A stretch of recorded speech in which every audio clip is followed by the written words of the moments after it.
तो वाकई में सख्ती किसी को पसंद नहीं है, लेकिन ये पूछिए उन लोगों से जिन्होंने अपनों को खोया है। बात पंजाब की करते हैं। पंजाब में कोरोना से मौत के आंकड़े डराने वाले सामने आ रहे हैं। पिछले 24 घंटे की अगर बात की जाए तो 84 लोगों ने यहां पर दम तोड़ दिया है कोरोना की वजह से। अमृतसर में 12 लोगों की मौत हुई है, लुधियाना में 10 लोगों की मौत हुई है। इसके साथ ही संगरूर की अगर बात की जाए तो 8 लोगों ने यहां पर कोरोना की वजह से दम तोड़ दिया है। पटियाला भटिंडा में भी 7 लोगों की मौत हुई है। जालंधर और तरनतारन में 6 लोगों ने यहां पर कोरोना की वजह से दम तोड़ दिया है।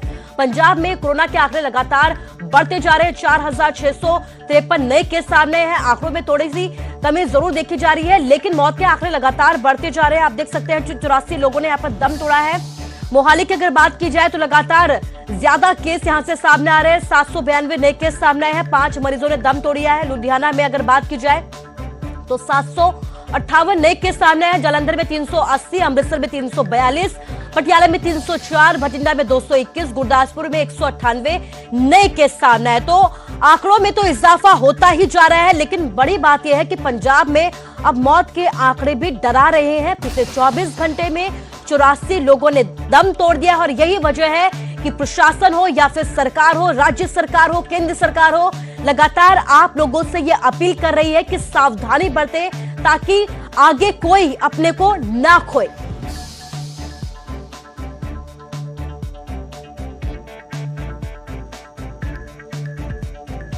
और हरियाणा और पंजाब के बाद बात हिमाचल की करते हैं। हिमाचल में भी कोरोना का बम फूटा है। 24 घंटे की अगर बात की जाए तो 1695 केस यहां पर दर्ज किए गए हैं। 13 लोगों की यहां पर मौत हो गई है। 593 मरीज ठीक हुए हैं। एक्टिव केस की अगर बात की जाए तो 9783 एक्टिव केस अभी भी प्रदेश में मौजूद है। प्रदेश में मौत का आंकड़ा भी लगातार बढ़ता जा रहा है और 1190 मौत का आंकड़ा हो चुका है। कांगड़ा में कोरोना के 526 नए केस सामने आए और बड़ी बात यह है कि 5 लोगों ने यहां पर दम तोड़ दिया है। आईजीएमसी के प्रिंसिपल डॉक्टर रजनीश पठानिया भी कोरोना पॉजिटिव पाए गए हैं। तो बड़ी खबर आपको दिखा रहे हैं। आप देख सकते हैं कि हिमाचल में भी लगातार कोरोना के आंकड़ों में इजाफा होता जा रहा है। पिछले 24 घंटे की अगर बात की जाए तो 1695 नए केस सामने आए हैं और 13 लोगों ने दम भी तोड़ दिया है। 593 मरीजों ने कोरोना को मात भी दी है। इसके साथ ही एक्टिव केस की अगर बात की जाए प्रदेश में तो 9783 एक्टिव केस है।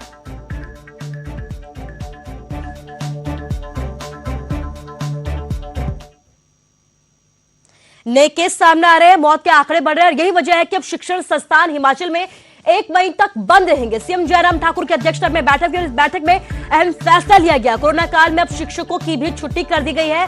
अधिकारियों और कर्मचारियों के तबादलों पर फिलहाल के लिए हिमाचल सरकार ने रोक लगा दी है। नई बंदिशों पर 22 अप्रैल को कैबिनेट की मीटिंग होगी और इस मीटिंग के बाद फैसला लिया जाएगा कि आगे क्या कुछ करना है। लेकिन एक बात साफ कर दी है सीएम जयराम ठाकुर ने कि हिमाचल में लॉकडाउन नहीं लगेगा, लेकिन एहतियात लगातार बढ़ती जाएगी। नई बंदिशें जो है, जो भी जरूरी कदम है वो उठाए जाएंगे। 1 मई तक शिक्षण संस्थान को हिमाचल सरकार की तरफ से बंद कर दिया है। आपको बता दें कि सीएम जयराम ठाकुर की अध्यक्षता में सोमवार को एक अहम बैठक हुई थी जिसमें अहम फैसले लिए गए हैं। कोरोना काल में शिक्षकों की छुट्टी कर दी गई है। अधिकारियों और कर्मचारियों के तबादलों पर भी फिलहाल के लिए रोक लगा दी गई है। अब 22 अप्रैल को एक और अहम बैठक होगी जिसमें कई और अहम फैसले भी लिए जा सकते हैं।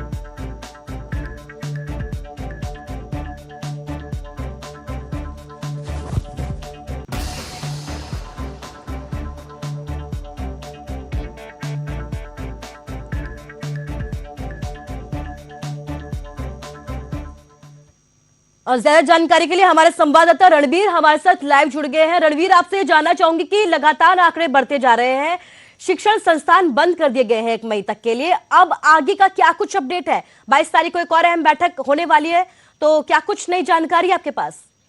जी हाँ, देखिए जिस तरह से ये बंदिशें जो लगाई जा रही, ये तो तय था कि जिस तरह से ये आंकड़ा बढ़ रहा है, चिंता करने वाला जो विषय है वो है मौतों का सिलसिला। तो इसको देखते हुए जो शिक्षण संस्थानों का बंद करने का फैसला था वो तो सबको लग रहा था कि शायद सरकार ये फैसला लेगी। अब जिस तरह की ये केसेस लगातार बढ़ रही है, चेन जो है ब्रेक नहीं हो रही है, तो ये माना जा रहा है कि जो 22 अप्रैल को जो कैबिनेट की बैठक होगी उसमें सरकार जो है नाइट कर्फ्यू पर जो है विचार करेगी। हाल ही में जो सभी जिलों के डीसी और एसपी के साथ जो वीडियो कॉन्फ्रेंसिंग के जरिए जो बैठक हुई थी, समीक्षा बैठक में भी इस बात पर जो है जोर दिया गया था कि शायद नाइट कर्फ्यू हो सकता है, क्योंकि सरकार ने ये साफ कहा है, मुख्यमंत्री ने, कि जो आर्थिकी है उसको नुकसान नहीं पहुंचाया जाएगा, बंदिशें और कड़ी की जाएगी, लॉकडाउन जैसी स्थिति जो है हिमाचल में नहीं होगी। इसी को देखते हुए अब सरकार ने जिस तरह से ये फैसला किया है, जो क्षमता बढ़ानी है बिस्तरों की अस्पतालों में, ये कहा गया है कि 2000 जो कैपेसिटी है उसे बढ़ाया जाएगा। ज्यादातर मरीज अभी जो है होम आइसोलेशन में है, उन्हें घर तक जो है किस तरह से स्वास्थ्य सुविधाएं देनी है, उनका ख्याल किस तरह से रखा जाना, इस पर भी ज्यादा ध्यान जो है सरकार देगी। वैक्सीनेशन पर जो है ज्यादा फोकस किया जा रहा है और ये भी जानकारी दी गई कि 11.5 लाख के करीब जो है अब तक लोगों को वैक्सीन दी गई है जो पहली डोज है। तो ऐसे में अब ये तय माना जा रहा है कि बंदिशें और कड़ी होगी, क्योंकि 22 अप्रैल को जब कैबिनेट होगी उसमें उन बंदिशों पर जो है चर्चा होगी। यहाँ पर जो मौतों का सिलसिला है उसे कैसे रोका जाना है, इसको लेकर भी मंथन चल रहा है। लेकिन डरावनी तस्वीर यही है कि मौत जो है ज्यादा हो रही है, ठीक होने वाले जो मरीज हैं उनकी संख्या भी लगातार बढ़ रही है, जिस तरह से केसेस जो है लगातार बढ़ रहे हैं। जी कुछ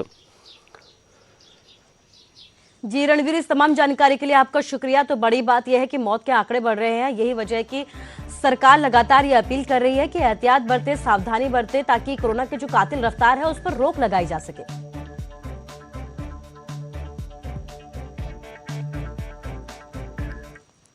तो देश में कोरोना की दूसरी लहर चल रही है। हिमाचल में कोविड-19 4 गुना रफ्तार से बढ़ रहा है। कुछ लोग इसे हल्के में ले रहे हैं और एक के बाद एक लापरवाहियां बरत रहे हैं। सहज भाव से कह रहे हैं कि हमें कुछ नहीं हो सकता है। ये बात जरा उन लोगों से पूछिए जिन्होंने अपनों को कोरोना की वजह से हमेशा हमेशा के लिए खो दिया है।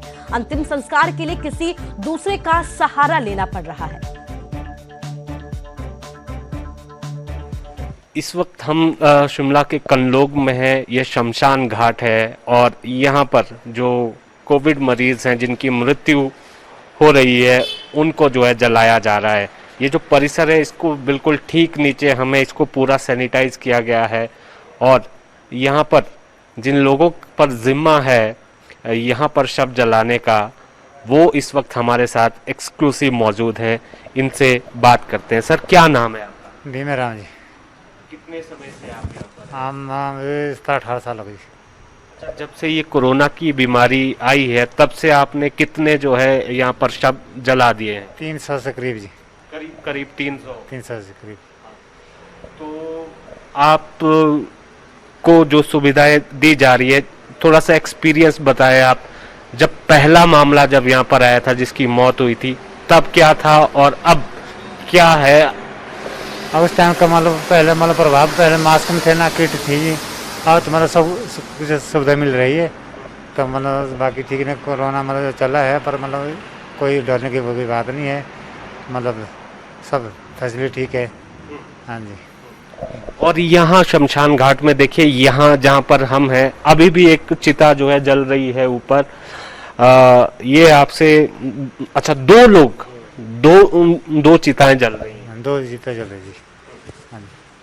ये आपसे जानना चाहेंगे यहाँ पर क्या ये किया गया है? जैसे इधर ये सैनिटाइज किया गया है पूरा, यहाँ आगे कितने लोगों को जाने की इजाजत है और यहाँ पर जो लोग आते हैं जिन्होंने अंतिम दर्शन करने होते हैं, क्या क्या करते हैं उसमें? हाँ जी, उनके लिए मतलब जैसे घर का जी एक परिवार हो जाएगा अग्नि देने के लिए, और बाकी एक पॉइंट तो हम 3-4 आदमी हमें, 2 MC के हैं, 2 हमें मतलब रोटरी क्लब से हैं, 100 से हैं। शिमला से मेरे कैमरा सहयोगी दीपक कराना के साथ रणवीर सिंह, न्यूज़ 18 हिमाचल।